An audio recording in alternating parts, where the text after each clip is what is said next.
What's good? What's good? What's good? What's good, beautiful people? This is your guy, Tone DeShields II from Chalk It Up Sports, where no matter if we win or if we lose, we just got to charge to the game. Make sure you guys smash that like button. Make sure you guys are subscribed to the YouTube channel. Are you kidding me? You can't be a real Eagles fan if you're not subscribed to the boy. No, look, I don't like to toot my own horn. I consider myself to be a pretty humble guy. But if y'all not locked in on Chalk It Up Sports, if y'all not locked in with your guy, Tone DeShields II, come on. What are you doing? You missing out on all your Eagles news. You missing out on some of the best Eagles news you possibly can get. You missing out on that hot fire that I be spitting. You guys, this is a call-in show.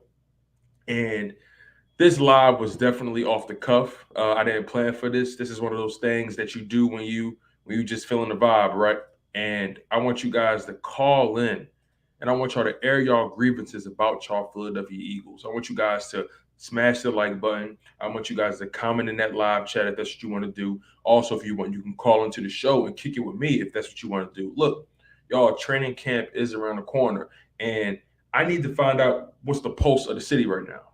I need to know how you guys are feeling about your Philadelphia Eagles. Are you excited? Are you nervous? Do you have faith in Jalen Hurts? Do you not have faith in Jalen Hurts? Has Nick Sirianni earned your trust? Who's going to be a standout player for you? Who's somebody that you will bet money on this season to go for over 1,000 yards? I need to know what y'all are thinking. Come on.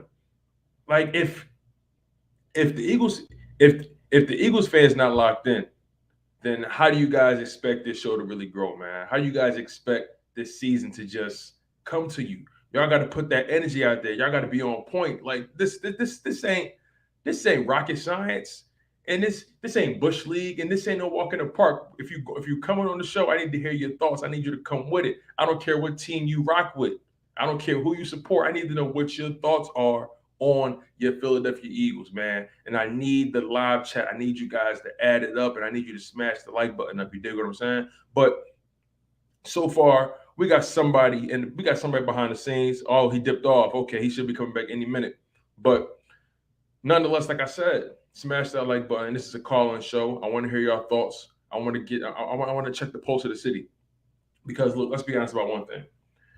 There's a lot of pressure on a lot of people in this city right now. And if you ask me, this is going to be one of those seasons that you're going to be glued to your television screen. This is going to be one of those seasons where your heart going to be pounded to your chest every single snap, every single drive, every single play. But like I said, we got somebody backstage in the green room right now. Somebody by the name of Taequan Jones. Let's bring my man up. Taequan, what's going on, my man? How you feeling? I'm good. How are you? Bro, I'm doing good. I can't complain, bro. Just blessed by the best and feel good to be alive, man. I need to know Mhm. what's your thoughts right now on your Philadelphia Eagles. So far, you're the first person to call in.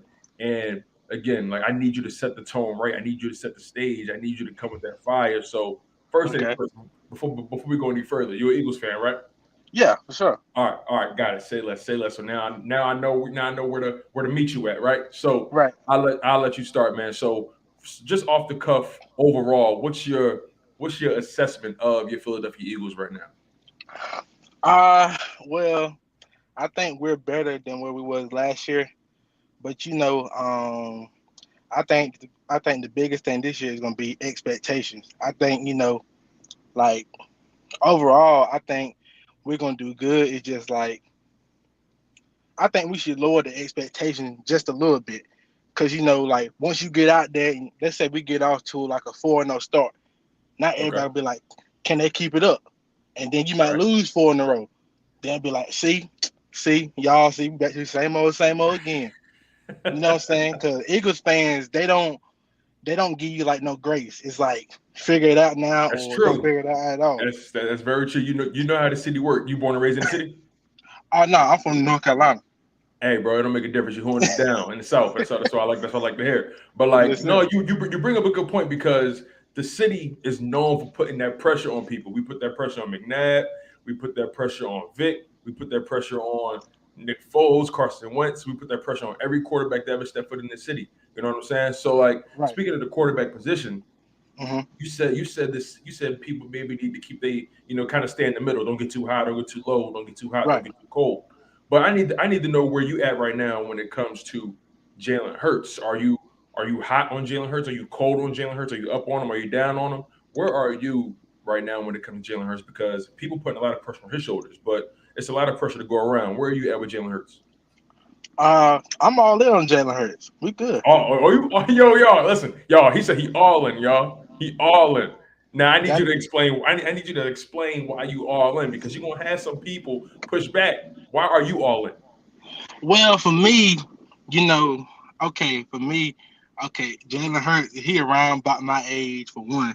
Okay, So and then like it's the work ethic. Like he want to get better. It'd be different if he was just chilling. Like shoot, man, it is what it is. I got the starting job, so it don't matter what I do. But like he's a leader. The best way to lead is by example. If you okay, going out there and putting your best foot forward, somebody gonna follow. They'll be like, well, shoot, well Jalen Hurts, he out there, and then he trying to get better. I don't think the passing is really that bad. People make he just don't trust what he see. Like you gotta be like completely open, then he throw it instead of throwing it to the spot and then okay, the ball gonna be there. Just turn around and catch it.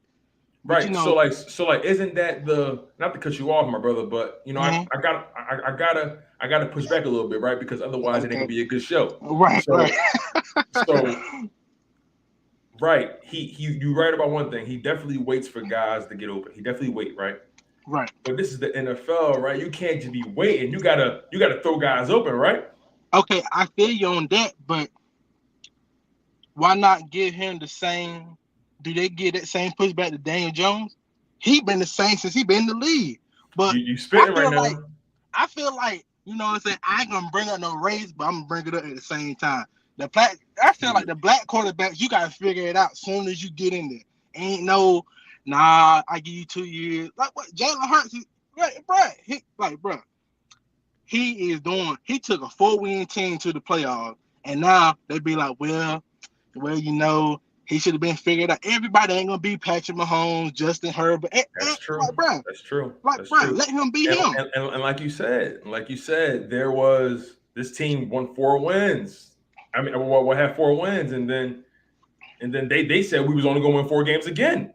Right. Remember? And then somehow, some way, he willed the team to victory. And you got to give him credit in some way. Now, some of the wins came against some low class teams. And It don't matter, bro. A win's a win, dog. okay, Check it off in the I'm with box. you. I like it. I like it. I like it. I like it. So all right. So what's your projections for Jalen Hurts right now? Like, okay, let me ask you this.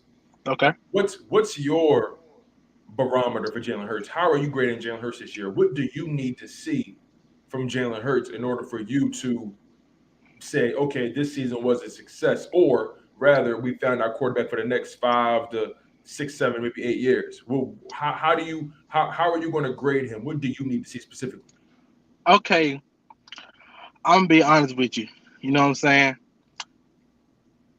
Only thing, me personally, is just stand in the pocket and trust what he see. Don't have your legs and stuff, the running part, that's your last resort. Like if anything else fails, run it. You know what I'm saying? But stay in the pocket because they know you can run it, but they like he can throw it, but nah, we know he gonna run eventually. We just gotta wait it out. But then you start winning from the pocket. Now, okay, you can get that 15-yard scramble, you know what I'm saying? Do like that. But I think he gonna break the single season record this year. Ain't nothing but 4,000. I think he gonna break it. That's true. It ain't that much at all. We ain't really Right. had the most elite quarterback play on a consistent basis in the city, right? That's just the way it's been. Right. So, just moving the conversation forward, Mm-hmm. who are some players you're looking forward to breaking out this season? Uh, I'll say Miles Sanders. I ain't gonna lie, I'm a Miles Sanders fan, but like I think Gainwell, like you just gotta Hmm. hit the hole, bro. All See, that dancing, I'm high on Gainwell too. I like Gainwell. all that dancing, like, bro, you either gonna hit the hole or not. If you're gonna dance, I want you to dance and be juking and going up the field, not juking and going back and trying to hide behind. No, but I think Miles Sanders, Quez Watkins, and I'm gonna say Jalen Hurts. I think this is Okay. gonna be that year that Jalen Hurts get that contract extension. Now you know he eligible to get it at the end of the season, right? He eligible Yeah. then. After the season over, he eligible. So what you think Mhm. those numbers gonna be like? Since you went there, since you said he gonna get the extension, I need to know the bag you willing to give up. I need I need to test your gangster, big baller. How much if you Jeffrey Lurie, you blank check. What you giving him? Well, I say you gotta give Jalen Hurts middle of the pack money. You know, you don't give him no league minimum, but you give him around like Now let me middle help of you the out. pack. The franchise tag I believe is around 30 to 35 million, something like that. I don't know for a fact, but the franchise tag for quarterbacks is in that 30 to 35 million dollar range. Are you Mhm. comfortable giving him $35 million? If I was Jalen Hurts, I wouldn't take it because if you bet on yourself and lose, now you starting all the way back over again. You know what I'm saying? I need some security. He trying to set his family up. I need some. 35 million is a lot of money. I know, man, but they just for 1 year. You go right back to square one once it's over again. Like I need that Okay. three, So 4 you years. wouldn't got you. So you're willing to give him a 4-year, 5-year deal. You willing to jump into the water with him like that? If he has a good year and he's showing a leap, and he took that leap like another leap, then yeah. Why is it always pushback on people like it's always pushback on somebody who like they'd be like, well, I don't know. You know what I'm saying? You either believe in the man or not. He got you AJ Brown. You know what I'm saying? He's a likable guy. You know what I'm saying? What you gonna do? Draft another young quarterback? Now you starting all the way back over again. Or you gonna get a quarterback in free agency? Same thing, all the way back over. Pay Hurts the money. You gave Carson Wentz the money, and then you cut him too. So there's no loyalty nowhere. It's just whoever can get the job done, I guess. And it's so funny because for me, and then we're gonna bring in some other people. But Okay. what's so interesting to me is, if you ask me, Jalen Hurts at least this season, he doesn't have to really be elite for this team to be great. Right. He has to he got to at least come close to that top 12 range. Like if he can squeeze in there, if he can be of the top 12 quarterbacks and this team Right. get far and he show those strides, because for me, it's all about being able to make those throws, right? It's all about being able Mhm. to throw guys open and have that anticipation and having poise in the pocket. And, yeah, sure, you can probably break off a 15, 20-yard run, but if you stay in that Mhm. pocket a second longer, you might be able to break off a 30, 40-yard pass if you Right. just, you know what I mean? So Right. just as he's an explosive runner, it would be tremendous if he can become an explosive passer. Like with the same way teams respect his legs, we want them to respect his arm, and his passing ability just as much. I'm sure you would agree. Yeah, that's true, but you gotta think about this too. He he got 13 touchdown drop and called back. So that moved the That's very goalpost from true. 16 to like 27, 28. That's That's around very, about Carson Wentz number, that's 28, something like that's that. true. That's true. But ain't nobody talking about that, You That's know what I'm true. saying? That's true. That's true. So before I bring in the next person, my brother, any Yes, sir. final thoughts you got? Any final thoughts you got in your Eagles? Any thoughts about the defense? Any thoughts about the coaching staff? Just get your final stamp of approval for your Philadelphia Eagles. What do the city need to hear so they can understand that things is going to get better? Let it go.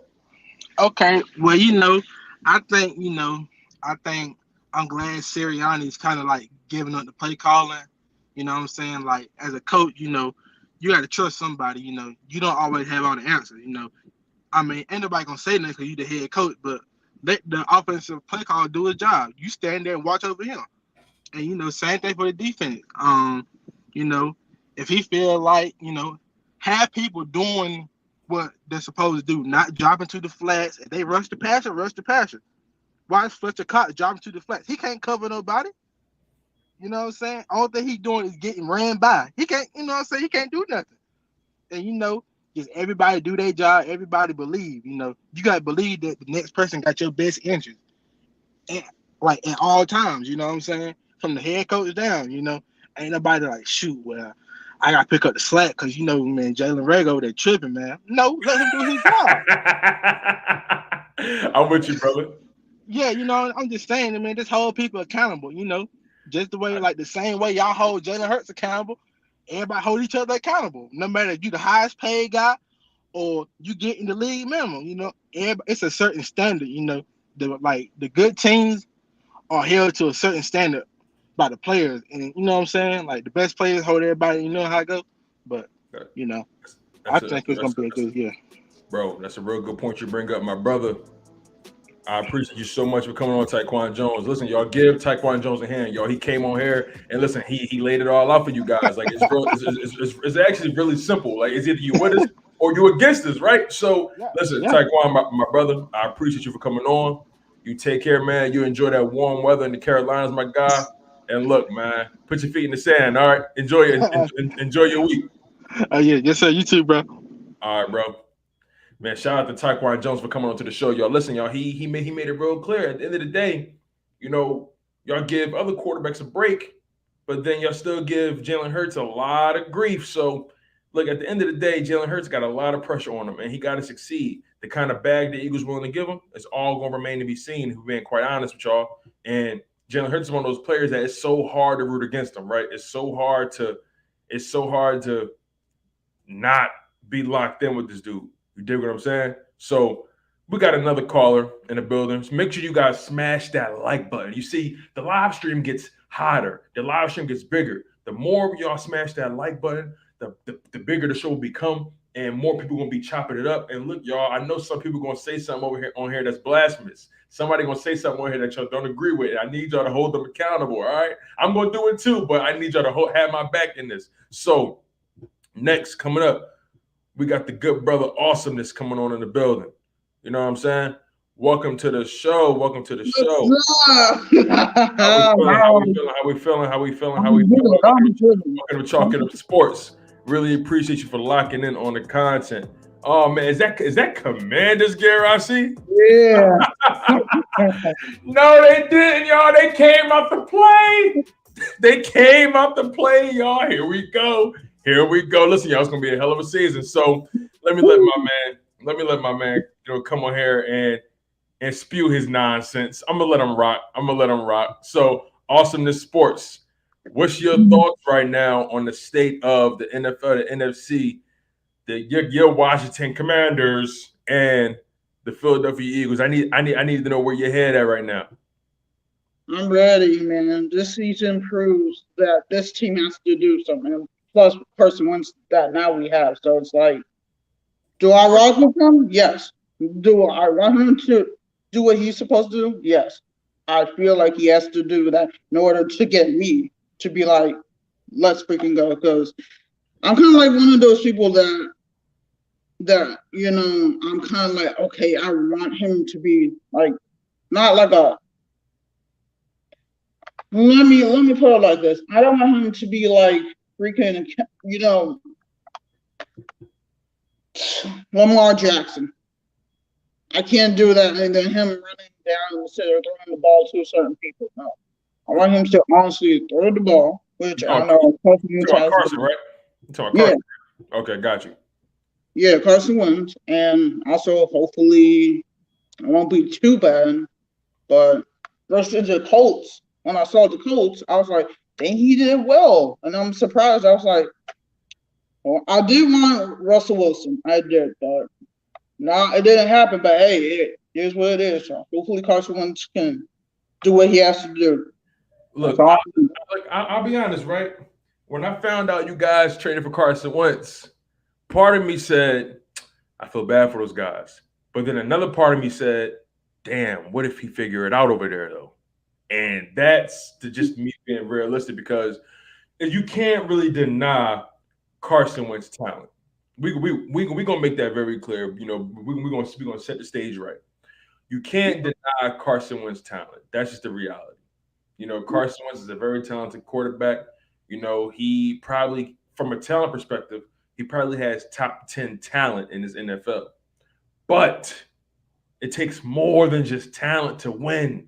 It takes more than just skill to win. You got to have the mentality. You got to have the grit. You got to have the heart. You got to have the moxie. You got to have that leadership. And those are things that he hasn't consistently shown himself to have. So I have to ask you this. I have to put that pressure on you guys. What makes you think things are going to change in Washington if he couldn't do it under the head coach that believed in him from the beginning, and Frank Reich? What makes Ron Rivera different? What makes the Washington Commanders different? And that's you ask, man. Well, I feel like the Commanders can do it differently because look, they had no quarterback. Way before then was all these quarterbacks that we had, and then turned into a bull after that. So for me, I feel like Carson Wentz. I feel like Ron Rivera trusts in Carson Wentz because plus he's a veteran. You know how Ron Rivera and his veterans and all from the Panthers and all whatnot. So I feel like he has a plan. So I'm just going to trust his process for now. See what happens. Okay. So I'll admit, I was really curious about the way y'all was going to handle the Terry McLaurin situation. Terry McLaurin is somebody who can be a top 10 wide receiver any given Sunday, right? And you guys found him in the draft, and you guys were almost at risk of losing him. What's the pulse right now with the Washington Commanders when it comes to you guys' offense? How do you guys feel about your offense as a whole? Do you guys believe that your offense is being slept on? I need to know what's your thoughts on the Washington Commanders offense and where people see them right now. Well, for me as the offense, I feel like the offense from last year, it was okay, but it wasn't like top tier of what it was. And I felt like this year is the time to hopefully get through because now we have good wide receivers now. So not even worried about what if Terry McLaurin doesn't play? Well, who else is next? Curtis Samuels. What if he's not? What if he's not healthy? What if he can't stay healthy? Then we have Jahan Dawson. Like I said, I want to make sure that since this man got his money, he has to get thrown the ball. So Carson Wentz has to throw him the ball constantly, and that's what they did during training. I guess that they all practiced together. Jahan Dawson, Terry McLaurin, and Carson Wentz. So I'm like, okay, this is good. So I'm not even worried about this team at this point right now, unless something happens. So I need to know, game on the line, as it stands today, do you trust Carson Wentz with your franchise? Today, right now, at this present moment, at this present second, do you trust Carson Wentz with your franchise? Hell yeah.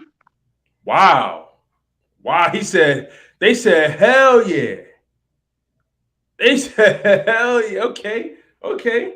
What is he showing you to make you trust him in that regard? Is it the coach that you trust more? Is it what is it about Carson that you have this faith in? Because let's be honest, when he's been given the keys, he could never start the vehicle. He's been given the keys, and he's never been the bus driver. He's been a bus driver one time in his career, and that was in 2017, partially. And he had a season where he carried the team for the most part. That was the 4,000-yard season. So he's had spots. But when it mattered most, Indianapolis Colts, final 2 games of the year, he lost to the Raiders and lost to the Jaguars. How does that happen? How is that someone that you trust? Well, just depends on what he does. And if he doesn't do well, hey, I can't. It's a lot of money. Get mad at him. So, but at me, I do. A lot of money. Yeah, a lot of money that we put in him. So I gotta see what he can do during the week, not just preseason, but during week 1. How he does versus the Jaguars, and keep doing that because versus the Colts, he did well. I was like, dang, I'm surprised that I almost made it to the playoffs, even though they lost. I was like, dang, Colts lost Carson Wentz, but then I'm like, what they are doing good without Carson Wentz. Like, that's my main thing. But then I'm like, no, you know what? I can trust in Carson Wentz until I see what happens. Because at this point, I don't want to wait and hear, Carson Wentz, what if he doesn't do well? oh man, what he do? No, I'm going to see for myself. If he doesn't do well during this whole season, Ron Rivera effed up.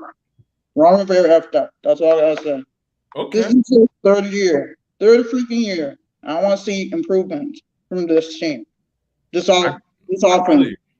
I feel you on that. I feel you on that. So, final question before I bring in the next guest. I need to know, what is the Washington Commanders' record this season?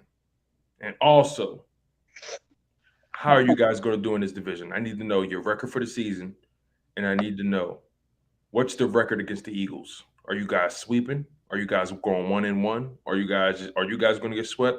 What's your record for your team this season? Well, my record, I want my record to be at least, for being realistic for my team. I hope one day they could be at least, would be 11-6. I want that to happen, but the realistic one would be until 9-8. We will see. Okay. Okay. All right. All right. I like that. I like that. So, Awesomeness Sports, thank you so much for coming on to the program. You've been locked in, and I really appreciate all the support that you've been giving me. You take care. You enjoy the rest of your warm weather. And look, at the end of the day, even though you're a Commanders fan, you had enough heart to come on this show. And I got to appreciate that. I got to respect that. You take care, okay? All right, you too. Peace. That was great, you guys. That was great. You see, look, at the end of the day, it don't matter who you support. I want to hear your thoughts, good and bad. I need to know where you at with your team. Straight like that. You dig what I'm saying? I need to know what's the pulse in the city, the pulse of your team. The NFC East is improving slowly but surely, and it's going to be really competitive. But I want to bring in the next guest. Like I said, that last guest had a lot of heart coming on here, and I'm not going to pretend that they ain't come with it. So look, we're gonna bring in my next guest. My next guest is Martin. What's going on, Martin? How you feeling? Talk to me. Martin playing that PS5. Hey, I'm on that Madden right now. Yeah. So Martin, let's set the stage real quick. Are you an Eagles fan? Yeah, I'm an Eagles fan, and I'm in Dallas actually. So. Whoa, yo, Yeah. that's fam juice. So you in Dallas holding it down for the Birds? Yeah. Everybody around me, they are Cowboy fans, so I'll be. That's a tall task. I know it is. Yeah. So look, I need to pick your brain, right? What's it? Now I've been to Dallas before. You know what I'm saying? Beautiful city, beautiful vibe. Texas is a cool vibe, but I need to know, man, what kind of hell they be giving you for one of them Eagles jerseys around the city, man? It's actually a lot of Eagles fans here, but Word? Yeah, it is. It's actually a lot of Eagles fans, but Cowboys, they always got something to say, but I go with the facts. They can't knock history. So I tell them, in my lifetime, since I've been alive, they haven't won. So I'm 25. So in 25 years, I ain't got nothing to show for. So I don't care about them ancient. I don't care about them ancient championships. Hey y'all, listen. Martin said, "You got to show me. You got to show me the Carfax. I'm not seeing." Martin said, "I ain't seeing what y'all seeing. You did?" Yeah, if you wasn't alive when they won, don't say nothing about them championships. Facts. So look, man, let's get right into the nitty gritty, right? So I need to know, since you holding it down in Dallas, what's the pulse of the Philadelphia Eagles fan base right now in Dallas? How are y'all feeling right now about the team? All the moves that was made, training camp is around the corner. So I need you to be the voice of the Dallas fans or the voice of the Eagles fans in Dallas. Speak your piece, my brother. All the Eagles fans, they feeling good. Like we made so many moves, and I'm trying to tell all these Cowboy fans, like, why do y'all think this year just supposed to be so good for y'all? If last year y'all had like 2 more wins than us last year, and we started out terrible, we got better. And we have an easier schedule, I feel like. Y'all got worse. So, like, if y'all didn't get better and we got better and we got an easier schedule and y'all schedule is a little harder, actually. I got Tampa Bay and all them on that schedule. I don't know how they can really think they're finna win the division. Yeah, it's one of those interesting things because they've technically gotten worse. They've lost some key pieces. You know, granted that defense still has talent. You still got Trevon Diggs over there. You still got Michael Parsons, but like you said, this Philadelphia Eagles team has gotten significantly better. That's just the fact of the matter. And the Philadelphia Eagles have made moves that you can't help but to get behind, right? Trading for AJ Brown, drafting Nakobe Dean and Jordan Davis, and you also brought in Kazera White from the Chargers. Hassan Reddick, can't forget him. There's still a good combination of youth and veteran leadership on this team. You got a bunch of young guys that got that fire in their stomach and they're looking to get things popping. You got the OGs in the building that know how to calm the young boys down when they get a little too excited and know how to keep them focused. So, what's your thoughts on the way the roster was constructed? How you feeling about Howie Roseman? Yeah, he finally got something right, I feel like. But I like the roster. I wouldn't even really do nothing yet. Like they talking about when we just cut that corner, so they talking we got an open roster spot or whatever. I wouldn't even really do anything yet. I would just wait because down the line we might need something else. And we always have a lot of injuries, so we might could wait.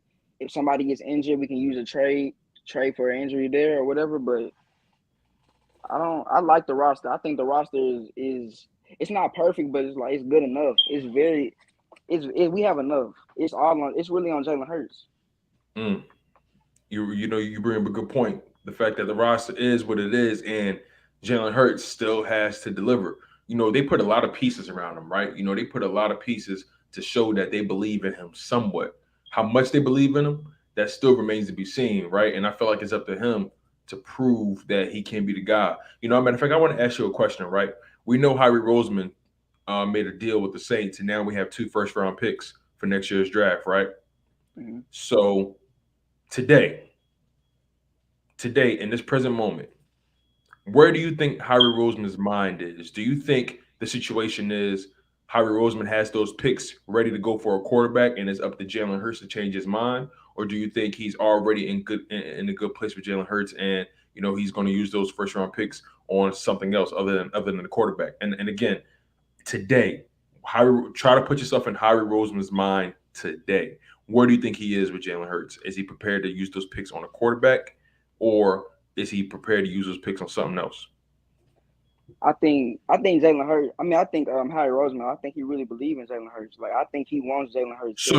So you don't think? And again, I just want to make sure we're clear. You don't think Jalen Hurts has to change Howie's mind, or you don't think? He for sure got to show something this year. But I'm saying I think Howie wants him there. So okay, understood. I see what you're saying. I think he would try to keep him there, try to give him a new contract if he could. But if Jalen Hurts doesn't show us what we need to see, then obviously I think we got 2 first rounds and we got 2 second rounders, I believe, too. So that's a lot that you can do next year in the draft, and especially depending on how bad the Saints do. Because if the Saints are not as good as they're supposed to be, then we can have a high draft pick with that one. So we could really move something around and get a better quarterback if Jalen Hurts don't show what he needs to show. But that's the thing. But if Jalen Hurts do show what he needs to show, that the next year's team gets scary. And we don't have to go to the draft for a quarterback. Next year's team will be scary. You bring up a good point, and that's why it's so important for Jalen Hurts to figure it out. And I'm going to make my stance clear, right? I like Jalen Hurts. I actually want Jalen Hurts to succeed. I want Jalen Hurts to be the guy. You know what I'm saying? I also want $1 million. So it's one of those things like I believe he can get there. I believe I can touch that million, but the work got to be put in, right? You know what I'm saying? Everything got to be put in motion. Everything got to be executed to perfection. And also, shout out to Ray Bello with the $5 super sticker. Really appreciate you for locking in with the content and supporting the show, man. Shout out to Ray Bello with the $5 super sticker. But, ultimately, Jalen Hurts has a task on his hands, and they put everything around him. He got the offensive line. He got the wide receivers. He got a very, very decent running back room. He got the tight ends. He basically got the defense now from a talent perspective. They just got to put it together. So I need to ask you this: what do you specifically need to see from Jalen Hurts for you to be a believer, right? Because I know you believe in him now, but I mean as far as being sold on him, right, for the long term, what do you need to see specifically? I just want to see See, if he has, I think he can get the record, but I think he needs at least 3,800 yards. Mm, And then you know what he gonna do on the ground. He gonna have that's true. he gonna have six or seven rushing touchdowns probably, and like probably 400, 500 yards rushing. But Okay, so based on what you're saying, and not to cut you off, my man, excuse me, but based on what you're saying, you're expecting him to be a better passer and throw more and actually run less. Because he ran for about 750 yards this past season and threw for about 3,200 yards. So you're expecting that trade-off, more passing yards, less rushing yards. Yeah.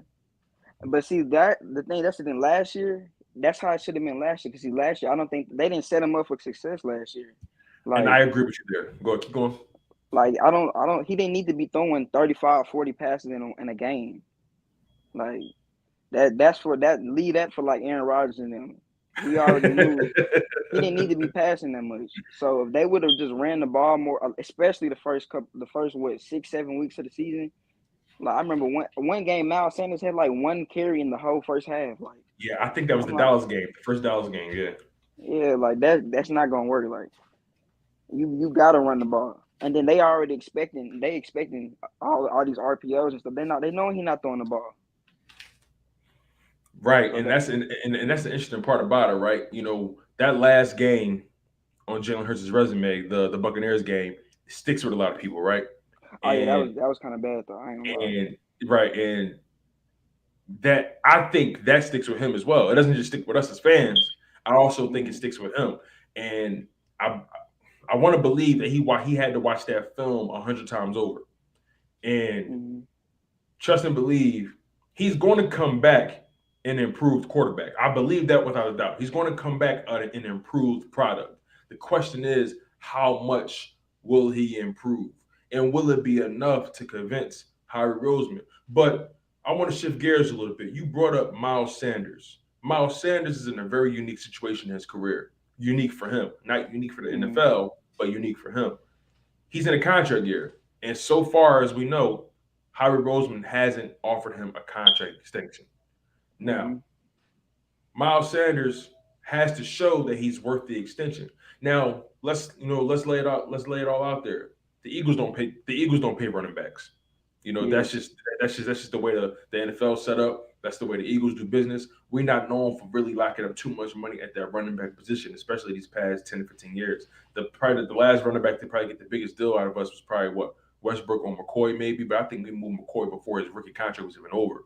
We didn't really get the most out of McCoy, I don't think.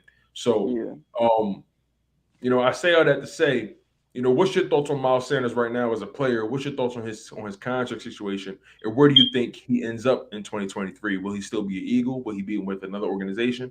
What's your assessment of the Miles Sanders situation in totality? I'm a fan of Miles Sanders. I thought he was going to be a top 10 running back last season. That's what I was telling people. That's what I was telling the Cowboys fans last year. It didn't come out that way, but if he's too good this year, we're not gonna sign him. But if he's not good, then we still not gonna sign him. So he just got to be middle. He got to be middle of the pack, really. If he want to stay in Philly. Yeah, if he want to stay in Philly, because if he's too good, like if he rushes for the 1,700 yards, he's not gonna be here. He going. Yeah. Yeah. Going. Like they send him on the next. They send him out on a cannonball. Like he going. Yeah. But if he get like 1,200, 1,100, he'll probably be here and we can get a good deal done. I think he want to be here, so I think he would probably take a team friendly deal if he's in the middle of the pack. I feel that. Yeah, but if he has that breakout season, he gonna want his money too. So he not gonna. I don't think he would stay then. But you know what I think is gonna happen. I think Howie Roseman depend. And again, like you said, it all depends on how he's playing, right? I feel like if Miles Sanders is having let's say he's on a good pace, right? Let's say through the first 6 weeks, he's averaging 4.5 yards a carry. He's averaging about 70 to 90 yards a game. And through 6 weeks, he has 3 touchdowns. I firmly believe Howie Roseman is going to get in where he fits in and he's going to try to offer him a contract early. You know how we good for paying his guys early. Yeah. He'll hop in early and say, "Look, we're willing to give you this. Give you your security now. You don't got to wait till the end of the year to get your contract. We give you that security now." And also, let's be honest, Miles doesn't really have leverage in negotiations because of the fact of his health. He has to prove he can stay healthy. More than anything beyond production, he got to show he can stay healthy. And if I'm being honest, he got to hold on to the ball too. That too. So because we all know his injury history and how he can be with the ball, a little butterfingers, what's stopping him from accepting a contract early in that season? What's stopping Howie from offering him a contract and Miles saying, you know what, damn, I do get hurt, and if I get hurt next week or the following week, I may not be able to get this amount of money. Running backs, well, once you get hurt by so many times and you don't get out that rookie deal, you're gonna be living off 1-year contracts, 2-year contracts at the most. You know what I'm saying? So what's your thoughts on that? What's your thoughts on paying him early? What's your thoughts on if he's having a season, like I said, about 70 to 90 yards average a game? He has about 3 touchdowns through 6 weeks, averaging about 4.5 yards a carry. You know what I'm saying? He's averaging about 30 to 40 yards catching the ball a game. Would you be opposed to paying him early? If you're Miles Sanders, what are you doing? Are you taking the early? Are you taking the contract early, or are you betting yourself again? If I was Howie Roseman, yeah, I would try to lock him up early because it would be cheaper. But if I was Miles Sanders, I don't know if I would do that because running backs only going to get one big contract, really. They're not gonna have the time. By the time that second contract come around, they're done, or they're not at the level that they were. So I think he might say, nah, I'm gonna try to bet on myself because I know this is my only chance of really getting that big payday. So I don't know, but I don't know. It just depends. It just really depends on if he really wants to be in Philly or not. Like if he really want to be in Philly. If he really want to be in Philly and he really believe he can win here, then I think he might look into it, depending on how much Howie offers him early on. But yeah, I don't know.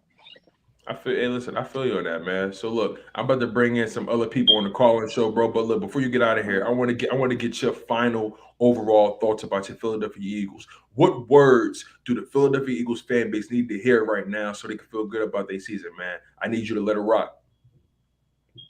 I think the NFC East is guaranteed. Like, I think the NFC East is a lock. Talk heavy. I mean, it's a lot. I think I'm being modest. Like, I'm not gonna say the number I really think we're gonna win, but I'm gonna say 11. You gotta say it now. I'm gonna just be modest with 11 wins. Like, come on, Martin. If you're gonna jump. If you're gonna jump. I really think we can win 13. Like 13, okay. That's what I think. And if everything just go right, 14. That's cool. I got us at 12 right now. I got us at 12. I think that's pretty reasonable at this point. We won 9 games last year with the that's why I said I'll be modest and say 11. Like, okay, that's why because it's always them games that you're supposed to win and then you end up losing them. That's very true. That's very true, my man. Look, Martin, I appreciate you so much for coming on the show, dog. You've been holding it down for the Philadelphia Eagles fans. And look, at the end of the day, bro, we all we got and we all we need. Martin, thank you so much for coming on to the show, my brother. You take care. Enjoy the rest of your week and fly was fall, my guy. I appreciate you. You already know. Shout out to Martin, man, for coming on the show. Martin was thorough. He held it down. He said some really good things. Look, at the end of the day, it's all about whether or not if Miles Sanders really want to be here. That's what it comes down to. I'm pretty sure Howie Roseman is going to say, look, you're a productive back. We want you here, and we're willing to give you this. They're going to try to get in early and pay him, but we're going to have to find out where Miles Sanders' head at. That's really going to come down to, is Miles Sanders really locked in on being with the Philadelphia Eagles for the rest of his career, or at least for the foreseeable future? Or will he try to better himself? It all remains to be seen. But let's bring in another guest, man. This guy also is a sports content creator. He covers the Philadelphia Eagles and also covers the Philadelphia 76ers. So I want to bring in the man, none other than Nicky Stees, my guy. Got the classic AI in the background. What's good? Talk to me, Nicky. How you feeling? Feeling good right now. Happy to be on here. Thank you for letting me in. Bro, for sure. Nicky, you already know, man. I appreciate you. How's the content creation coming along, man? I know you're a busy man. So how's it coming along? So far, it's been coming along good recently. I've been starting to get back into making more content regularly. doing at least one live stream a week and uploading more videos frequently, because I did have a little stretch about a month ago where I stopped for a little bit, but then I got right back into it. Hey, listen, man. As long as you continue to put your foot to the pavement, bro, continue to put that work in. Look, regardless, man, it's fun, man, and it gives you an outlet to talk to your Eagles. You meet some dope people in the process. But Nikki, man, let's get right to the nitty gritty, my guy. I need to know where you are right now overall when it comes to your Philadelphia Eagles. What are some of your thoughts right now about things that have transpired thus far? Right now, on paper, it's looking good, especially after the draft. We pulled off that trade to get A.J. Brown. It's looking good right now. We have a better wide receiver core than we did last year. Now with A.J. Brown, Devonta Smith, Zach Pascal, Quez Watkins, it's better than what we had last year where Devonta, with all due respect to him, but they had him number one, Rager, number two. You had, what was that? You had Jay John, Quez Watkins, and those guys. I mean, we still have some of those guys around this year, but we definitely improved. No, I'm with you on that. So, as things currently stand, right? Right now we're the on paper Super Bowl champs, right? We made every move. Right. I gotta be honest. We made every move that made sense, in my humble opinion. What's your thoughts on Howie Roseman as a GM? Is Howie Roseman back in good graces with you, or are you still keeping a close eye on Howie Roseman? What's your overall thoughts on Howie Roseman and the job he's done this offseason? Now, the job he's done this offseason, this is the best he's done, I feel, since 2017 offseason. We made all those moves for the Super Bowl run. But you look at the history in between, there's still got that cynical side of me when I think about Howie Roseman, because there were a lot of moves that are in that stretch that didn't pan out, such as Andre Dillard, J.J. Arcega-Whiteside, drafting Jalen Rager over Justin Jefferson, and so on and so forth. But this offseason was definitely better, so I give him props for that. And that could be enough to keep his job as long as everything works out well, as long as we live up to the hype. Because I'm thinking at this point, if all things go right, 11 wins at most for the regular season, if all things work out. And that could be enough to win us the division. I think it's between us and the Cowboys. But yeah, definitely. I feel you. I feel that. It's interesting because as much as we talk about the offensive side of the ball, right, the defensive side of the ball is just as important. And if we're being completely honest with ourselves, this defense has to get the job done. And if you think about it, the Philadelphia Eagles were considered a top 12 scoring offense. From a scoring perspective, we were able to put up, top 12 numbers. Based off the averages, we were top 12, right? I think we were ranked 12th in terms of scoring. So that puts you in the playoff race being ranked 12th in terms of scoring, right? Now, when you think about it from that perspective, the Eagles have had plenty of games last season where they dropped over 30 points. They showed they were capable of putting up over 30 points. I think they averaged about 26 points per game last season. So scoring wasn't really the issue. Now, sure that the team could be more efficient scorers. We can probably be a little bit more sexy in terms of scoring, some more explosive plays, actually finish more, close the deal, no penalties, things like that, no boneheaded plays. The offense didn't really seem to have too many issues. The defense is where most of the problems lie. Defensive line couldn't get pressure. We allowed quarterbacks to complete 70, 80, almost 90% of their passes. I think Derek Carr completed 93%. Right, yep, especially the top QBs exactly that we played last year on the schedule. Derek Carr, Justin Herbert, Tom Brady. So let me ask you this now. Pressure on them. So let me ask you this. How important is field position for not just the Eagles team, but for Jalen Hurts' overall production? Because keep in mind, we didn't force them any turnovers either. But when we have forced them, we have a winning record. I think we're about 7-4, and when we didn't force turnovers, we're about 2-5. So clearly, turnovers, forcing takeaways, correlates to wins, but it also correlates to favorable field position. How important will field position be in Jalen Hurts' overall success and potentially his overall failures? It's the way I say, turnovers will definitely be a key factor in this offense's success.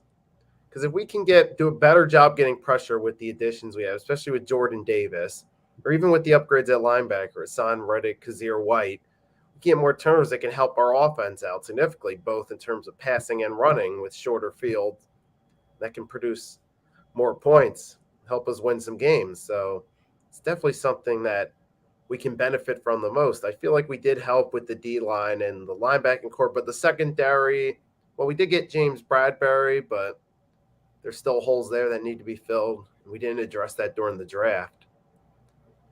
I do feel like we got better on defense talent-wise, but my biggest concern with the defense is still Jonathan Gannon's the defensive coordinator. Bingo. Now we're getting somewhere. So Jonathan Gannon, your thoughts on him? I'm very hot and cold with him. I'm very fickle with him. He's on the fence right now for me. I'm not leaning either way, really, but he hasn't shown me enough to really put that much faith in him. Yeah, definitely. I mean, I would consider him on the hot seat because I was thinking about doing the video of people I'd consider on the hot seat. Now that I think about it, I would put Jonathan Gannon on the hot seat too, because his performance last year didn't impress me as a defensive coordinator, especially the inability to try to apply pressure against the top teams we played. So I feel he has a lot to prove this season. I got you. So let me ask you this. Jonathan Gannon, he has everything he needs, so it seems, right? And so often we talk about players earning the trust of their coach. Has Jonathan Gannon earned the trust of his players? As of right now, from the outside looking in, it doesn't seem like it based off what we've seen so far, but I don't know what's going to be going on in camp, if he's going to be able to do that this coming camp. I certainly hope he does. I hope the talent around him helps him become a better defensive coordinator. But time will tell if that's actually going to happen or not. I feel you. So now let me take it a step further for you. I want to know your thoughts, your overall thoughts on Nick Sirianni as a coach, and just the fact that he gave up play calling, so early in his coaching stint. Does that concern you? Is that something that you don't have a problem with? Do you prefer your head coach calling plays, or do you prefer the CEO coach, the type of coach that more so just orchestrates and makes sure everyone does their job and just, handles situational play calling, things like that? So I'm curious about where you stand with everything I just said. I prefer having the CEO call those plays because I've seen recent history, especially during the Andy Reid era, there were times that him calling plays came back to bite us with him trying to call plays and be the head coach. I know with the Giants with Ben McAdoo, that was a disaster for them. So there have been instances where having your head coach call plays just in the NFL in general can backfire. So it could. The thought of that. So you trust Shane Steichen? At this point, yes. Okay. Fair enough. He was the mind behind having us become more of a running team. Not saying Nick Sirianni didn't have any hand in that, but he was the play caller during that stretch of games we won. So before I bring in the next guest, Nikki, I appreciate you for locking in, my man. I want you to give your final thoughts on your Philadelphia Eagles. Again, training camp is right around the corner. And the Philadelphia Eagles fans, yes, they're excited. The pressure is on, but also they need that fuel. They need that fire. What's some final thoughts you can give to the fellow Eagles fans in the city of Philadelphia and all over the country and all over the world? Why should they be comfortable with their Philadelphia Eagles right now? Why should they be confident in this season? Right now, we should be confident in this season because we've upgraded our playmakers on the offense side, on both sides of the ball. First, you got A.J. Brown. And Devonta Smith had a solid season last year. So, he's going to have – you got Zach Pascal. So, we're going to have better passing options, which will set us up to be a better passing team. We still have most of the we still have the right pieces for the run game. So, we'll still be able to run the ball effectively, and we do have a better passing game. Defense, we've gotten better, both at linebacker and the D-line. So, we have the potential to definitely improve this season and reassert ourselves as contenders. So I feel that's something to look forward to going into this season. Okay. And Jalen Hurts has to prove now. He's got better weapons around him. This is the year he has to step up and prove that he can be that guy. Hey, Nikki, I couldn't have said it better myself, my brother. I appreciate you for coming on to the show.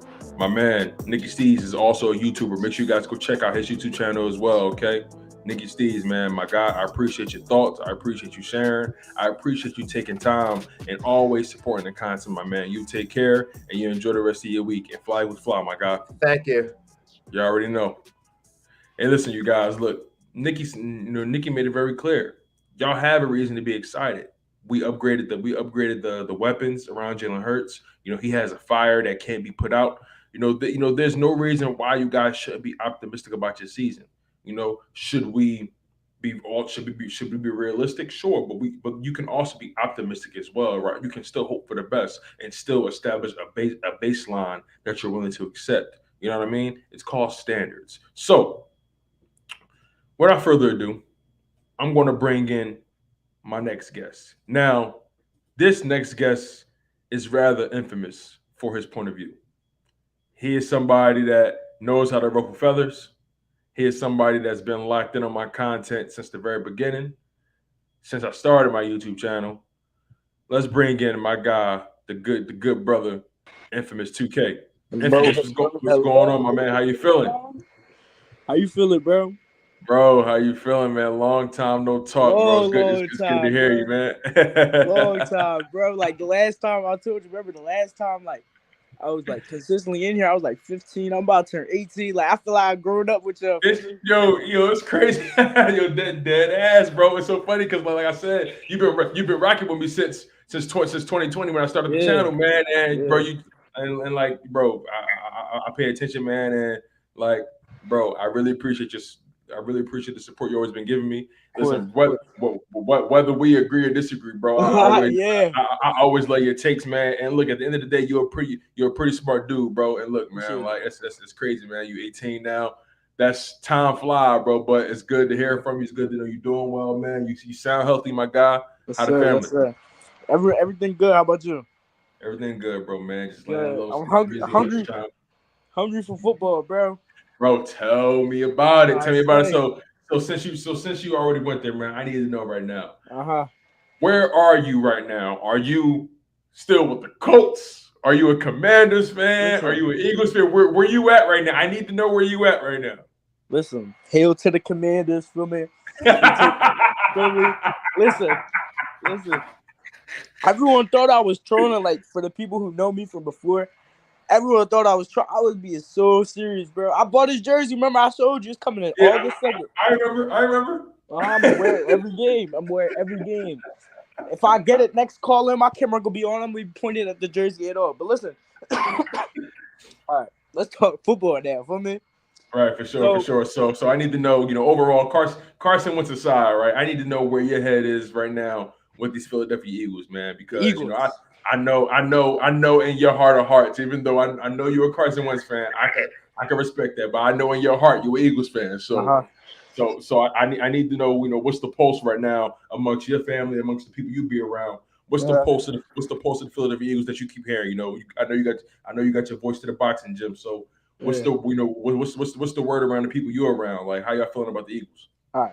So they say keep your friends close, keep your enemies closer. So I still pay attention to what y'all been doing. I'm still tuned in. But yeah, I think y'all gonna be good. I think it's all gonna matter on the head coach Syrian and Hurts. That's the last two pieces. I think y'all having less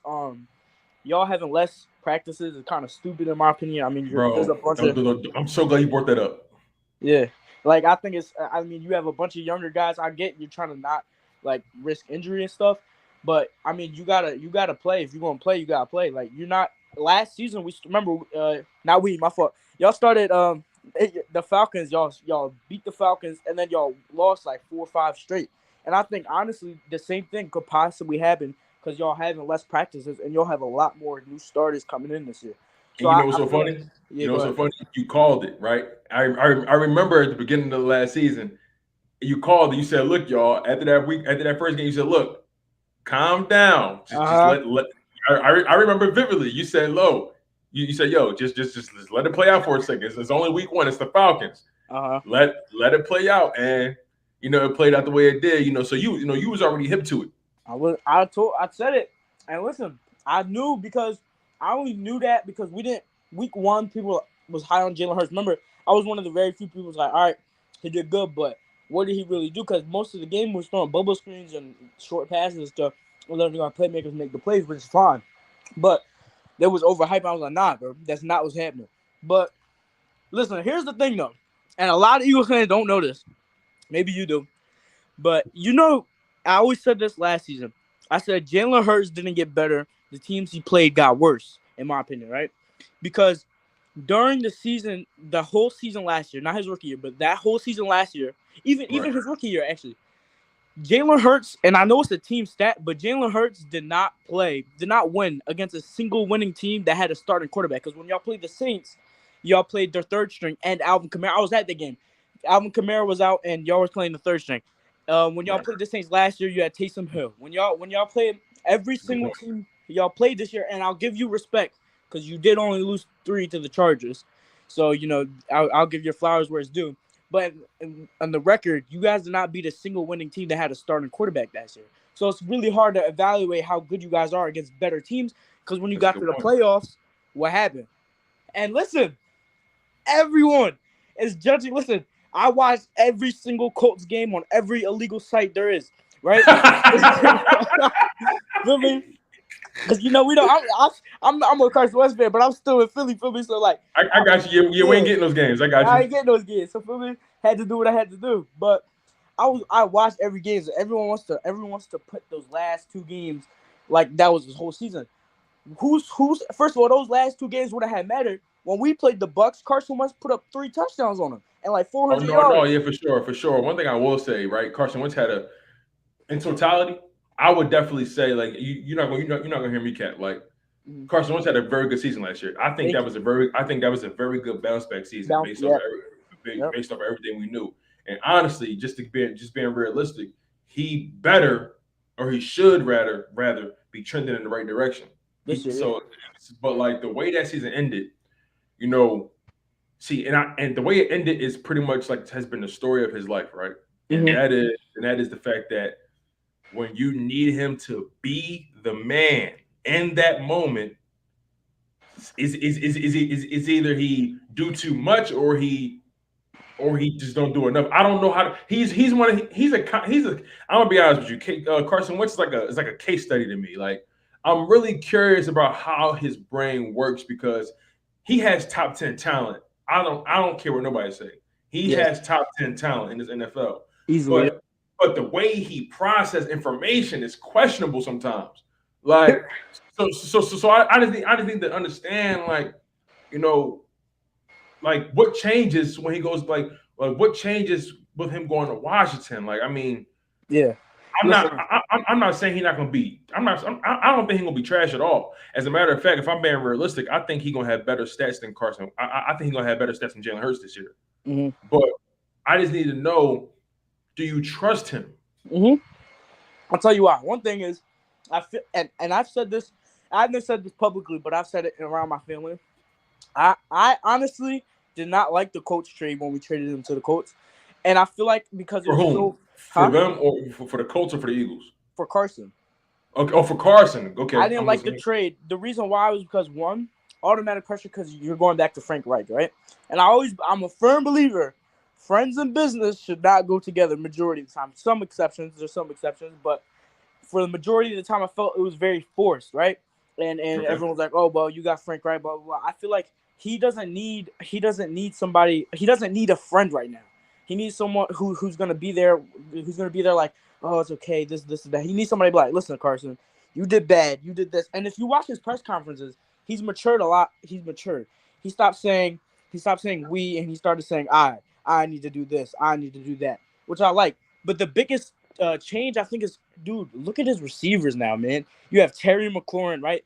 And here's I'll get this after this point, but he has Terry McLaurin, right? He has shout out Philly the podcast. I'm listening for me. But Philly Talk podcast for me. When y'all have a call in, I'm gonna be in everywhere. I'm gonna try to be as everywhere I can. But when two things. Michael Pittman was a 500-yard receiver. Carson Wentz came, he was a 1,000-yard receiver. So like that whole thing where he can't elevate his teammates right there. Come on now. Greg Ward was who before Carson Wentz in 2019? He elevated that whole receiver core. So I feel like him and Terry will feed off each other. And then you still got Curtis Samuel, who before injury was what, 800, 900-yard receiver, which is really good for a receiver too. And then Jahan Dotson, like I like him a lot. I think he's a great route runner. I think he'll fit perfectly. and then you still got your running backs. And I really like the running back we got, Brian Robinson from Alabama. You know what I'm talking about? Brian Russell. I don't think I do, but I like Antonio Gibson though. Like I like Antonio Gibson a lot. Like it's a shame he got hurt, but like I think Antonio Gibson will have a great year this year. Yeah, because listen, the thing is, I think this is Carson Wentz's best roster since 2017 was better, but I think this is Carson Wentz's best roster since that year. I feel like you can make a real argument for that for sure. You can definitely make an argument. As a matter of fact, you might be onto something with that. So what I'm saying, and I was looking at this like a couple months ago, and I still remember every year. So 2017, the receiver core was ranked 8, MVP year, right? 2018, they were ranked 20-something, 20, I think 6. I think they were pretty bad as a receiving core, and I understand that comes with the quarterback, and the quarterback kept changing, so I didn't really count that year. Mid-year, 2019, I think that was a really good year. He had like 20. They were 21, and then last year they were like 18, and he had a decent year, right? The thing is, here's the thing that gets me so mad. If you put Taylor Heineke and Carson Wentz and try to say they're even in the same dimension, it's not even. Dude was bottom 10. No, they're not. They're not. You got some mainstream people that try to jump out the window. That try to push that narrative, but that's not the case. I think they all know. Like, yeah, it's not even really a comparison from a talent perspective. Like Carson is a better Carson's not a bad quarterback, man. He's just dumb. Like he just had these moments that make you go like, huh? Yeah. Like that's my problem with him, because it happens at the moments where you need him the most. Am I tripping? No, you're not tripping. But I think that's gonna. So, did you see the Kurt Warner thing when he basically killed Carson Wentz in that breakdown against the Jags? Oh yeah! Oh my God, that was bad. I felt bad for him. Like, he was like, even a high schooler would make this read. Yeah, you saw that, right? Yeah. You know, Kurt Warner and Carson Wentz were working out all summer this year, right? That's all summer this year. Yeah. Like 2022. Yeah, they were working out. Oh shit. Carson hit up Kurt Warner and asked him to help him out, because I was watching this one video, and there's this YouTuber. He works with Destroying. You know Destroying? Yeah, Destroying. Yeah. It's one of his homeboys. He's like a big, strong. Come in. Hold on, my mom probably coming in the room real quick. You good? Huh? Yeah, I got it. So yeah, what do you call it? So he was working out with Kurt Warner, and Carson Wentz was with him, and I don't got it. Never mind. And he was like, oh, so you working out with? He was talking to Carson. Like, oh, you working out with Kurt Warner? He said, yeah, he's with me this summer. So that whole thing that he can't take constructive. Me personally, you talking to me like that? I'm not working with you. I'm not working with you. I ain't gonna lie. Like when you said that, I'm like, word. That's what I'm saying. So that just shows like he can take it and he wants to get better. He said I feel like he knows this is his last chance, and he said in his like I take what people say very carefully. He know this is the last rodeo. So he might be playing with a certain swagger this year, but at the same time, because he noticed his last stint, a situation where down 10, fourth quarter, 8 minutes left, when he trying to play hero ball, defense, that's the thing about Wentz.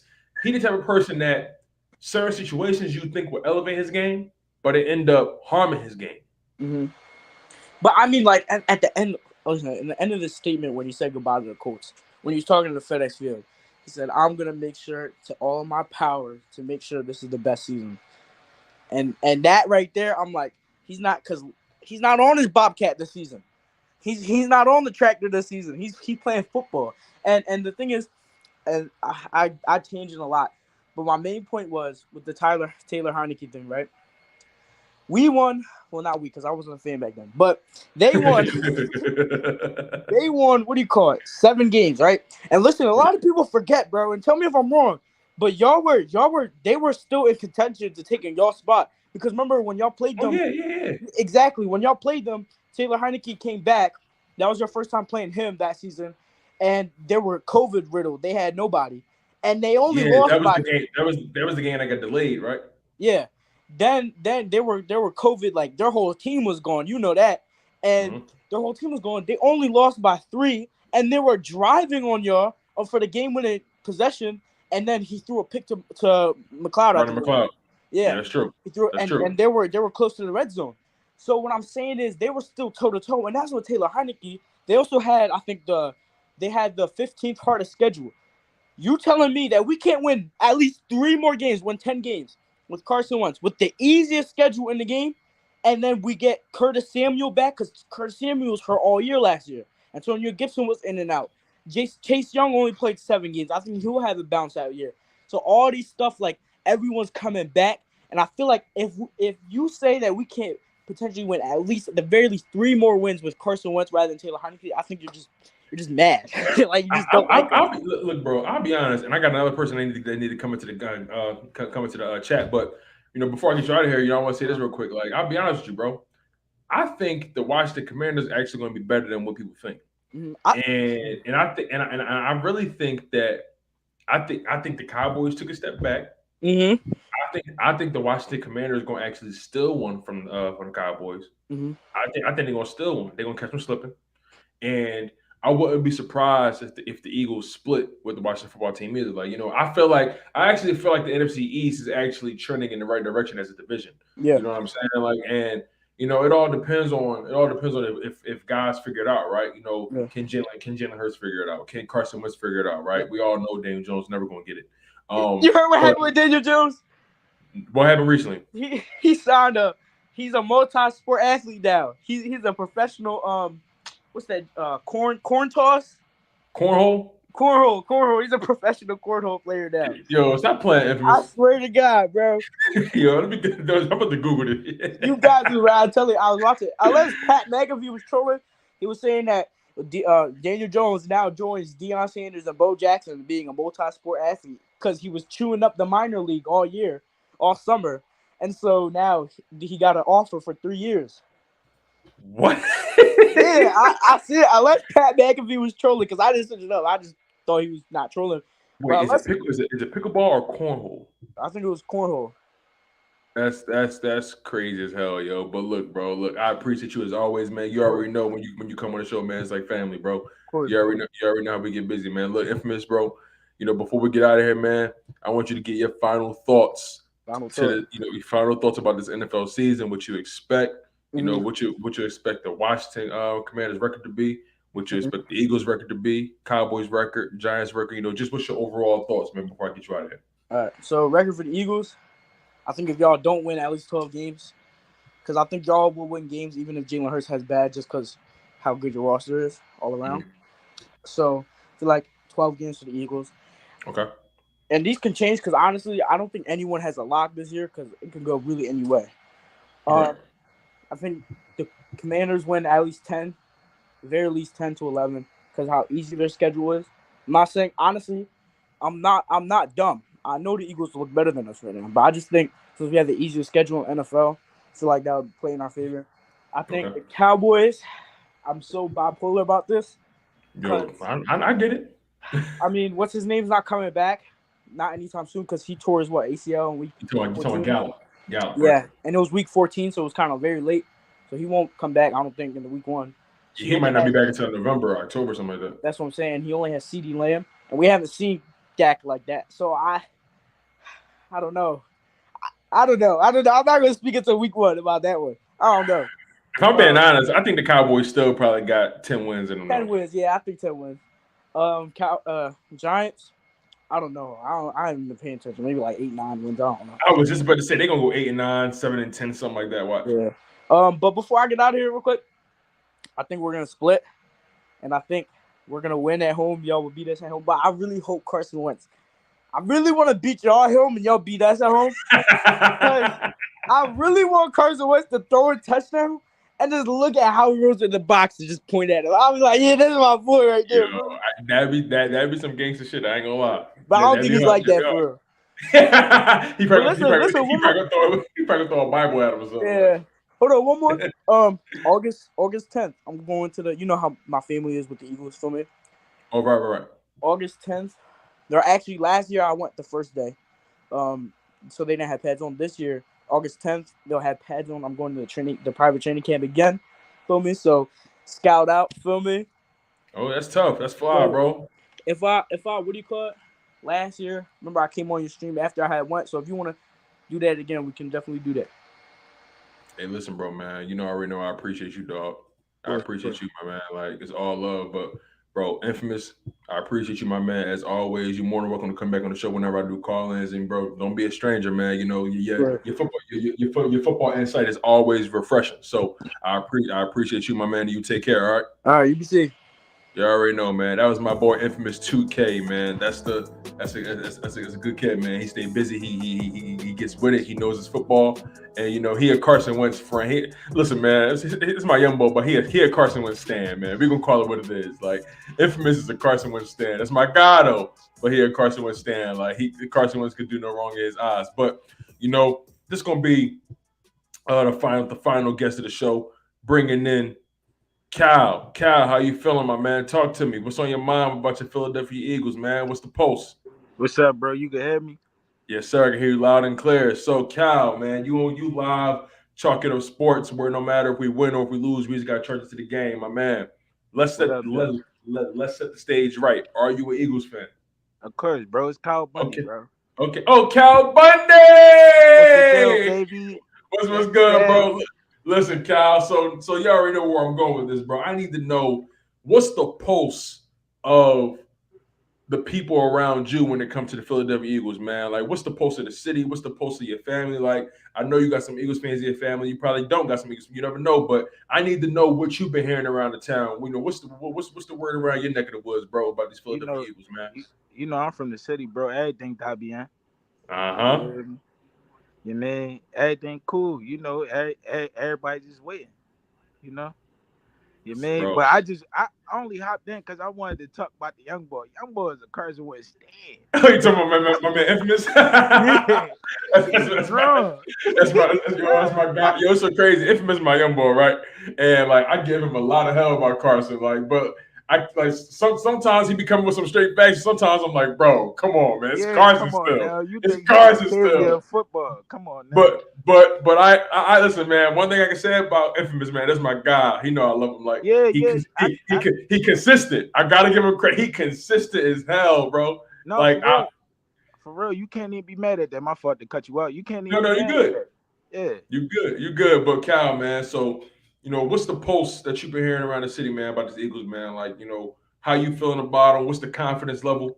You know, like, what's your record prediction? Like, I need to know, where your heart is and where your mind is, because our hearts is always going to take us somewhere our mind can't get to yet, because we still some things we need to see. So, right now, let's dive into it like this, right? Jalen Hurts, everything as it stands right now. How do you feel about him today? I want him to succeed, you mean, but I got to see it. That's all. Yeah.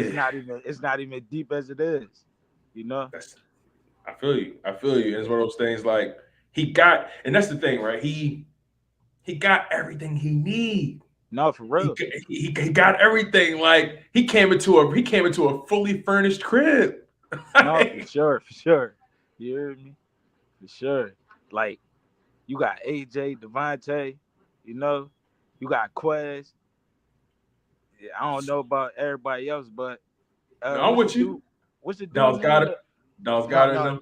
No, I ain't even talking about Dallas. Dallas like set in stone. But what's the dude with the locks that came in? We're talking about Pascal. Yeah. He cool too. All right, I'm sorry. Go ahead. My bad. Cut you off. No, I just wanted to make the intermediate throws, and don't do too much. You know how he used to hold on to the ball and he couldn't go left? Like I don't want to see that. Yeah, that's the spooky part about his game, right? You can watch the film, and you can, even us, right, as fans, if we was the defensive if we was defensive coordinators, we know how to attack him. You know what I'm saying? Yeah, for sure. So it's like he needs to make teams respect his arm just as much as they respect his legs. Because let's be honest, that Buccaneers game is going to haunt him until he prove otherwise. Teams is going to stack the box. Teams going to spy on him, and they're going to say, "Look, I don't care who you got around here. AJ Brown, Dallas Goddard. You got to show me better than you could tell me." So, and that Buccaneers game, it's like he should. I ain't even gonna hold you. That should be his whole motivation for next season. Like everything that had been wrong in that game, you even got the defensive coordinator on the sideline talking about something. This guy can't read. This guy can't read. Oh yeah, true. yeah. You want to prove everybody wrong. You know that should be your whole motivation. Definitely. So, like, we talking about AJ Brown and Devonta Smith, right? And it's so interesting because it's so interesting how one player can change the entire fabric of your wide receiver room. Because if you think about the way the wide receiver room was built before AJ Brown, it just seemed incomplete. It seemed like you had guys trying to play above what they really were. Yeah. Like Quez Watkins. Reminds you, I love what he brought to the table last season. I feel like he had great stats for his role.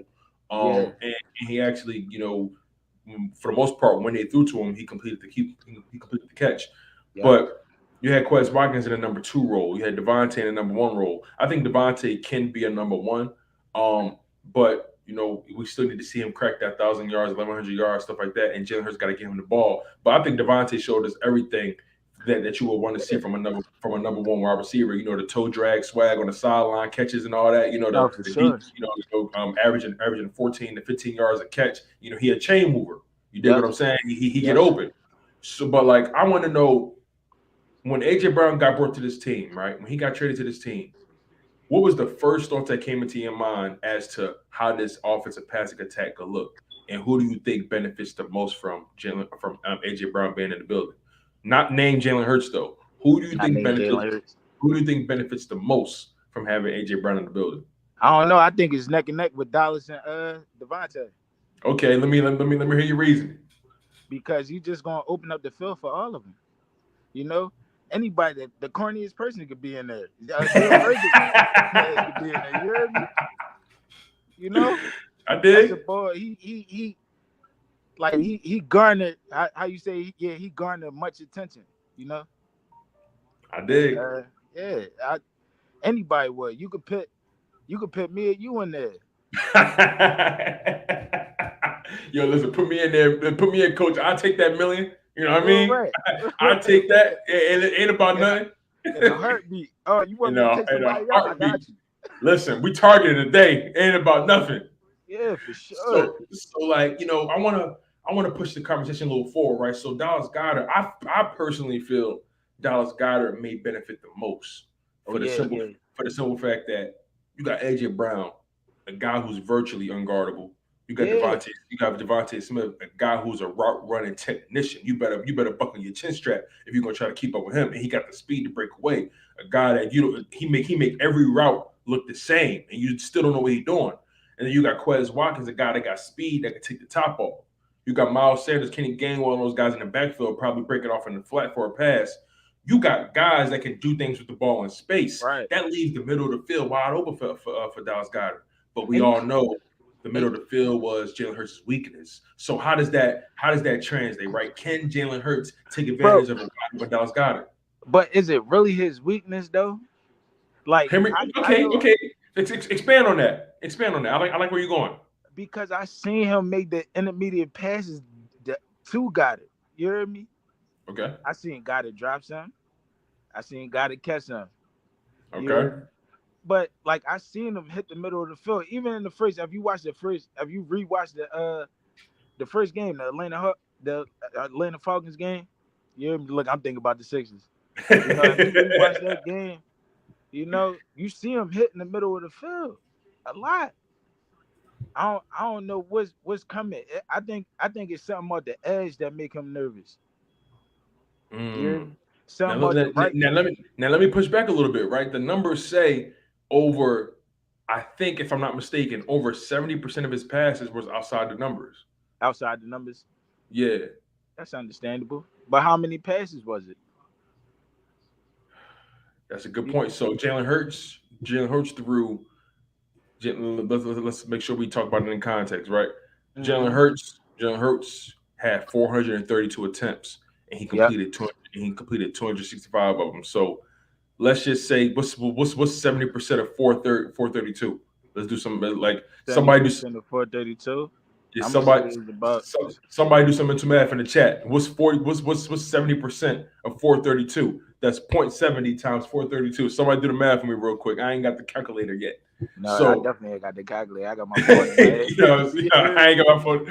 So somebody in the live chat, pull your calculator up. What's 70% of 432 passes? Somebody tell me right now.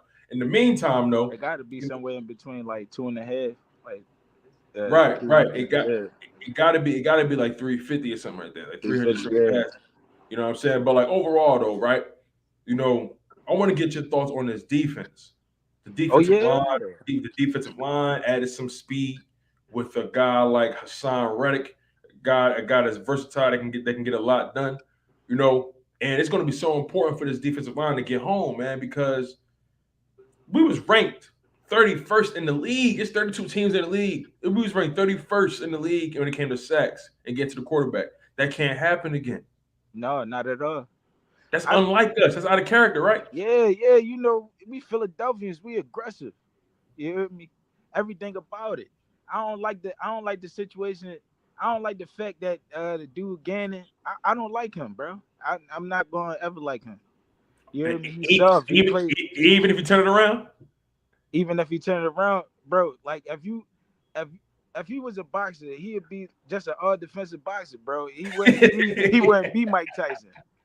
You hear me? And it's no crazy. That's why I like you bring up a good point, right? He's very, very defense. Like he don't dictate the pace. You know what I'm saying? He don't dictate the energy. It seemed like he always reacting, right? He not throwing a punch. He just doing counter punches, and to make it even worse, his counter punches don't even connect all the time. Right, he the type to get punched in his face and then punch back. No, if you see him in your face, you punch. What's wrong? I dig it. That's a fact. That's a fact. So, I mean, let's try to throw some bell, right? He got the pieces on defense now. No, for sure. So, it's no reason why you should have corners playing 8-10 years off of the ball, bro. If I see Hassan Reddick right, and the playing middle linebacker, bro, I'm gonna be mad. I'm gonna be mad, bro. I want to see him come out the edge. That's what he best at doing. I'm gonna be honest. He got one job. I need you to go get the quarterback and take it straight like that. Listen, I don't care what it is. I don't care what play we call it. You going straight. Yeah, he the X factor. If he turn the X factor to something different, bro, I'm just, and everybody. But I'm gonna just stick to the defense. I'm not even gonna talk about the dude again. Like you got Jordan Davis, you got Nakobe. I like Nakobe. You hear me? I like him. He a leader. You know, Darius, James Bradberry. Like, it's no way possible. Like this defense shouldn't be like top 5, top 10. I'm gonna say top 10. You know, I'm with you on that. That's my thought process, right? I feel like this defense should be top 10 this year, and I also feel like, you know, maybe this wishful thinking, but shit, I'm jumping off a cliff, right? I feel like we should be top 5 in sacks. I'm telling you, like that's just. I'm being honest. Sure. It's like that's how we live. How we go from being top 5 or top 10 in sacks to being one of the worst, the bottom of the barrel. Like that don't add up to me. That's horrible, bro. That's horrible. Like now you got Hassan Reddick, so that means Josh Sweat should eat, right? You talking, you spitting, bro? Because Josh Sweat is somebody that I put a lot of pressure on. Some people say, oh, you know, he had a career year. He did technically. He had a career year, but I feel like Josh Sweat should really be like putting hands and feet on guys. Yeah, they knew how Sweaty played in college before the what was it? The knee injury. It was the knee injury. I think he had this crazy knee injury like in high school or something like that, and it followed him in college. And you know, they say honestly, you know what they say, but they say if it wasn't for that knee injury, he could have easily been a top 10 draft pick. Like he was damn near. He was Jamar Chase. I mean, not Jamar Chase. Chase Young. Chase Young before Chase Young was Chase Young. And like I see what he did last year. It's like he steady like coming along every season. Like this should be his season for real. I agree. You have Hassan Reddick, Fletcher Cox still there, Javon Hargrave. We got Jordan Davis, who's going to take up a lot of space. You know, before we get you out of here, I want to get your thoughts on what you expect Jordan Davis to do, you know, from an impact perspective, right? Because Jordan Davis is a very unique player. Somebody for his size that moved the way he moved. I personally feel like he's the key he's the key. He's the key to the defense outside of Hassan Reddick, right? There are certain players, in my opinion, that without them, the defense won't work the way it's supposed to. I think not just Hassan Reddick. I think Jordan Davis is one of those players too. What's your thought on him? What's your thoughts on him? I just hope he be like a disruptor. You know, I like it's that. not, That's a perfect word. Disruptor. yeah, it's not even about sex with him. Just like anything out the middle of the double change, just break it up, you know, and scare the QB a little bit so he can try to run outside and there go Hassan Reddick or there go Josh Sweat. You know, that's I it. dig that. I Yeah, dig that, bro. it's not, it's not even deep with me, bro. I feel you, Kyle. Listen, Kyle, buddy. Like, listen, you one of the more consistent, one of the more rational fans in this joint, man. Listen, you've been supporting the channel for a long time, bro. I see you in the chat, always doing your thing, always holding me accountable, always holding the people accountable, bro, and just sharing your overall thoughts, man. Like, I can't sit here and say I'm not grateful, bro. Like, I appreciate you. I appreciate everybody that always come on the channel, bro. But listen, Kyle, my God, y'all already know how we get down, bro. Listen, you welcome to the show anytime, man. Don't be a stranger. Always hop in when we do the call-ins, man. Bro, keep living for family. Keep living for love, bro. Keep living for success, bro. Keep putting your best foot forward, man. And listen, bro, the sky's the limit, bro. I appreciate you, my guy. You already know. Appreciate you too, bro. Take care, bro. Fly was fly. We out here. Yes, sir. Listen, man, shout out to my boy Cal Bundy, man. He came in and held it down. Like, I really appreciate him, bro. Real loyal to the soil.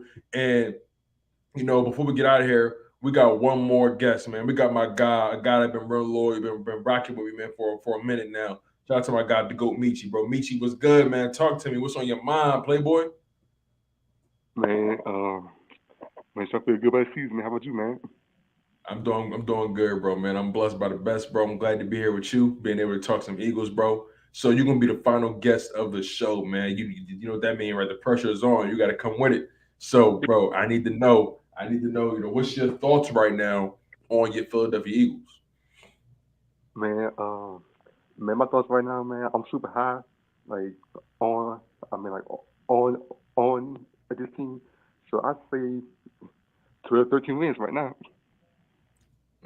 12 to 15 wins. Yep. Whew, man. See, I got it at 12 wins, right? Because I'm trying to be the way I look at it. I'm like, all right, the schedule was more favorable. The roster got better. You won 9 games last year. Why can't you win 3 more? Yeah. I mean, I feel like this. I feel like they make improvements on offense and defense of the ball, and like then also, they coming in with like same schemes on both offense and defense. Why not? I feel you. I feel in that. Like Jalen Hurts coming in with the same coaching staff. It's rare that you see the same coaching staff make a return for a second season, man. And it's the entire coaching staff. How much do you think Jalen Hurts is going to benefit from having these same guys around him and pretty much the roster being improving? This roster, let's be totally honest, man, this roster was built for Jalen Hurts. Let's think about all the moves they made. They brought in A.J. Brown, his best friend. They drafted Devonta Smith, somebody he went to college with, and somebody he played with for a short stretch. Then they bring in Landon Dickerson, another guy he went to college with at Alabama and also Oklahoma. I think Landon Dickerson went to. No, I'm sorry. Landon Dickerson was at Florida State first. Then he transferred to Alabama. But he's familiar with Landon Dickerson from Alabama. And the offensive line is very much intact. Dallas Goddard. He has a lot to play with. He has a lot to work with, right? What do you think Jalen Hurts' mindset is right now? I mean, I feel like this. Like I say, like this year, he could be like more comfortable. Because now he got that he put a trust in. So I think with the offense, I believe in this offense, and I believe this offense can be a top 10 offense. I would believe that. I believe that. Look, you're right. They got A.J. Brown, Devonta Smith, Quez Watkins, Goddard, even surprisingly, it's that Pascal. Is that Pascal too? Right. So, and then finally now, and then also I believe like the pressure is basically not on him because now that he have a defense, but to basically giving the ball back. The ball back like a lot of times. So, so I believe that's got a limit. No, like you bring up some good points, but the defense is better. The offense really didn't have the hardest time putting up points. Now, were there moments where we couldn't sustain drives? Yes, but for the most part, the team throughout the season, I think the team averaged about 26 points per game. That was ranked 12th in the NFL. So that's playoff. That's technically playoff standards, right? Your offense was ranked 12th in terms of scoring, and you were able to put up points, in some various ways. Now the Eagles have to become more efficient scorers. That's the issue, right? We need to finish when we have opportunities. That's what the Eagles need to do. They need to be able to score fast. And that's something that we weren't capable of doing last season, right? What changes, in that, right? What do you think the impact of A.J. Brown is going to be? Devonta Smith, Dallas Goddard. I mean, I say this. I mean, basically, with basically with Brown. I mean, the field will open up way more because now you got Chris. Chris now. I mean, he can go over the top now. Smith. I mean, like, I, Smith. Come on now. I mean, you better about one. I'm with you on that. So, I think Smith not getting talked about enough, right? Smith we talking about Jalen Hurts coming back better, right? We talking about Quez Watkins coming back better, all that kind of stuff. Yo, I think Smitty going to kill him this year, bro. I think Smitty really going, because think about it, he going to be going up against cornerback 2s all year, cornerback 3s maybe, depending on how things go. You know what I'm saying? Like, who you going to double? Everybody can get open by themselves. I know, but but also I believe that this year that like same striking, like I believe like this year on the offense that basically everybody like for AJ Brown, Chris Watkins, and Devonta, all they're gonna be playing like basically all the position on wide receivers. Especially outside and slot. So so that brings more versatility to the offense. That's true. And you can find like more matches more matches in the. And then also, I believe this year that Jalen Hurts, like he'll utilize the middle of the field because that is Goddard, because he'll be in the middle of the field as well too. That's true. So, man, before we get you out of here, bro, I want to get your final thoughts on this season, right? The schedule is what it is, and training camp is right around the corner. What's your overall thoughts on your Philadelphia Eagles? Why should fans be excited about this season, right? I want you to tell the fans why they should have faith in these Philadelphia Eagles in 2022. I say this. Like it's basically like this. New change, a brand new shift in culture change. Everything feel bright. Everything feel good right now. And basically right now with this team, like I have strong belief in this team. Like I really do. And like, I'm not the ones going to say Super Bowl and all this type of stuff because like don't be scared. Don't be scared, Michi. But I say this. But I say this. Like potential wise, this is based on paper. Like this is based on paper. Most improved team. I believe that we can get to the NFC Championship, Super Bowl. Right. That would be crazy. Crazy. I ain't gonna lie, that'd be crazy. But logically, I would say either second round or to the NFC Championship is basically my ceiling, like my ceiling, basically. But okay. But I'm very, very, very excited for this team. Hey, listen, Michi, bro. I appreciate you so much for coming on to the show, man. I appreciate you for taking the time out to come on here, chop it up with not just me, but also chop it up with your fellow Eagles fans, and just put out some good vibes. Right at the end of the day, this is an exciting season, and Philadelphia Eagles fans have every right to be excited. I don't care what anyone says. I don't care what anybody tell you. Don't let nobody steal your joy. This is going to be an exciting year, no matter what happens. And there's a lot of firepower on this team.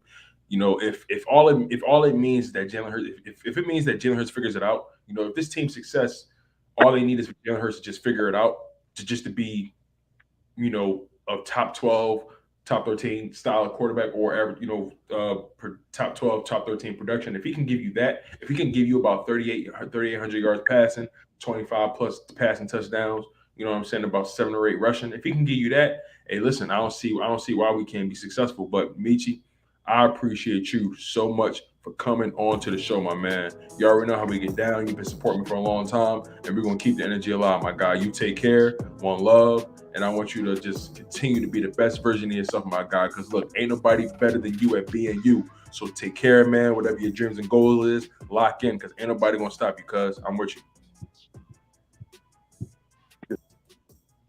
Listen, y'all. Today, this evening, hell of a show, man. We've been live for almost 2 hours, and time flies. I really didn't expect to be on this long. You guys really came with the energy. You guys really came, you know, with the vibes, and I'm just so humbled by the support, man. Like, you know, I'm going to try my hardest to really give you guys these call-in shows at least once or twice a week, because the call-in shows is how I really check the temperature of the city, and I really find out how you guys are feeling. So look, we're gonna need more people to be in that live stream next time, because eventually the call-ins, I'm gonna bring up 2 of y'all, and I want you guys to debate, right? What I'm gonna do is I'm gonna be the mediator, and at the next call-in, I'm gonna be the mediator, and I'm gonna bring up 2 people, and I'm gonna give you guys a topic, right? And I'm gonna let you guys go at it.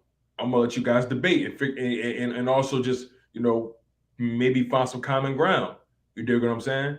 And look, maybe you guys agree on something, but we're gonna try to find that nuance, that thread that you guys maybe can't agree on. So look, you guys, I appreciate all the love and support that you guys have been giving me, man. This has been a hell of a live stream.